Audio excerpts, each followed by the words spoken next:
Good morning friends. రాత్రి మిగిలిన అన్నాన్ని ఇదిగో ఇలా మజ్జిగలో పిండేసుకొని, పున్నీళ్ళలో కూడా పిండేసేవాళ్ళు పూర్వం మన పెద్దలు. ఇలా మజ్జిగలో పిండేసుకొని పచ్చడి కానీ, ఈ కూర దోసకాయ కూర కూడా మిగిలింది, ఇది కూడా ఆరోగ్యానికి మంచిదే.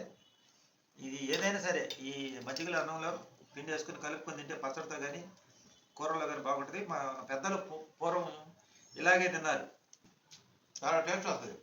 మళ్ళీ ఈ అన్నంలో ఉల్లిపాయ కట్ చేసుకొని తింటే కొంచెం కోతగా పచ్చడి తాగుతున్న తర్వాత ఇది ఉల్లిపాయ వేసుకుని అదే మజ్జిగ దీంట్లో పోసుకుని తింటే మనకి అది వేడి తగ్గిద్ది. మన పెద్దలు అన్ని సంవత్సరాలు బతికారు ఆరోగ్యంగా అంటే ఇలా తినబట్టే. మనం ఏం చేస్తున్నాం, పొద్దున్న లేస్తే నూనె పదార్థాలు తింటున్నాం.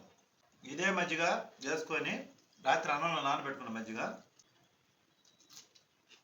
ఉల్లి చేసే మేలు తల్లి కూడా చేయదంటారు పెద్దవాళ్ళు.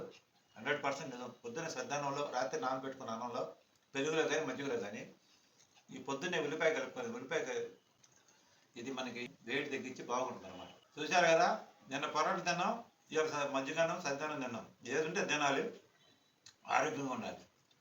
రోజు ఇది తినలేము, రోజు ఇది తినలేము, అన్ని మిక్స్ చేసి తినాలి. అదే జీవితం అనేది. ఇది ఈరోజు వీడియో.